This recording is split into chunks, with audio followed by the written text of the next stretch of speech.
नमस्कार, India news के digital platform पर आप सभी का स्वागत है। मेरा नाम है अमित सिंह।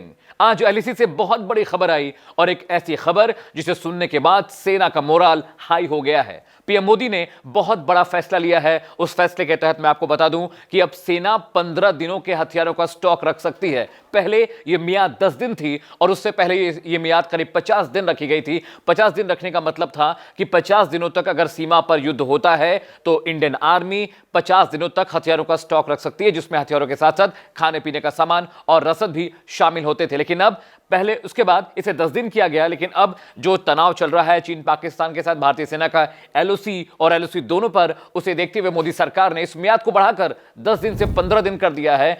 और साथ ही साथ जो इमरजेंसी फंड होता है जिसका इस्तेमाल सेना हथियार खरीदने के लिए करती है, उसे भी 300 से बढ़ाकर 500 करोड़ रुपए कर दिया गया है। इस वक्त जो हालात चीन और पाकिस्तान के साथ हैं भारत के, ऐसे में यह फैसला बेहद बड़ा है और इस फैसले के बाद सेना भी इस चीज को बहुत सकारात्मक तरीके से देख रही है। Chief of defence staff Bipin Rawat ने कहा कि सेना को हथियारों का स्टॉक रखने की जो मियाद बढ़ाई गई है, उससे सेना के अंदर एक डर था कि अगर युद्ध लंबा खिंचा तो हथियारों की सप्लाई कैसे होगी। लेकिन अब इस मियाद को 10 से 15 दिन बढ़ाकर कर दिया गया है, जिसके बाद सेना बहुत एक्टिवली इस पे रिएक्ट कर रही है। और 15 दिन का रसद और हथियार होने का मतलब यह है कि अगर चीन से युद्ध होता है तो भारत 15 दिन तक लगातार युद्ध जारी रख सकता है, जंग जारी रख सकता है। मैं आपको बता दूं, चीन के जो पैतरे हैं, जो तौर तरीके हैं, उनसे हम सभी वाकिफ हैं। चीन अंतर्राष्ट्रीय पटल पर बात तो करता है कि हम शांति समझौता चाहते हैं, हम एलएसी पर शांति चाहते हैं, भारत हमारा एक अच्छा पड़ोसी है। लेकिन जब भी चीन को मौका मिला है, चीन ने हमेशा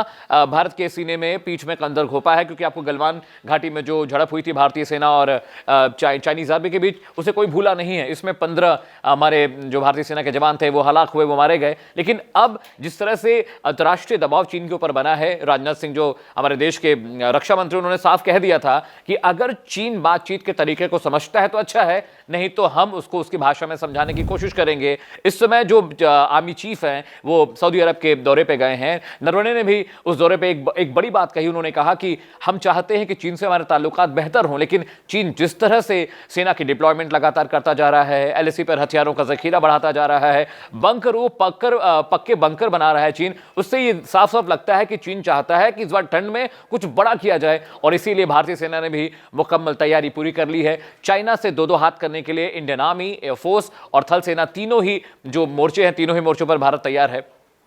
मैं आपको बताऊं, जिस तरह से लगातार एलएसी पर बर्फ गिरने लगी है, तो इस बात की आशंका जताई जा रही थी कि बर्फ गिरने की आड़ में, बर्फ की आड़ में चीनी सैनिक घुसपैठ की कोशिश कर सकते हैं।